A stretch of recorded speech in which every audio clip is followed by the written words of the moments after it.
hello लोगोफोर reels बानायदोंमोन ओमफ्राय दासो जोबदों बानायखांदों आरो दासो माने सं नागिरनायाव टाइमा ओरैनो थांजोबखायो आधा थांजोबखायो आरो ना ओमफ्राय बिदिनो मोनसे मोननैफोरल' बानायनो मोननाय जाहैयो लास्टाव ओमफ्राय आंना फेसबुकआहाय माने एसे माबा जादों डाउन थांगासिनो दङ आरो माने एसे मोजां ग्रीन थांखानायानो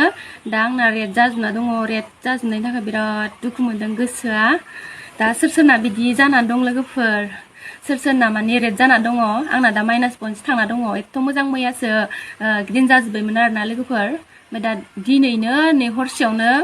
माने माइनास जाना थाबाय जि दुखु मोनखायो बिदिबा फैसायाबो माने आर्निं जानायाबो माइनास जाबायना बेनि थाखायनो बिराद लस जाबाय आरो लोगोफोर मा खालामबावनो खस्थ' खालामबाबो लाब गैया होननायसो मा होनबावनो फेसबुकनि टिमानो बिदि खालामबायबा जों आरो माबाव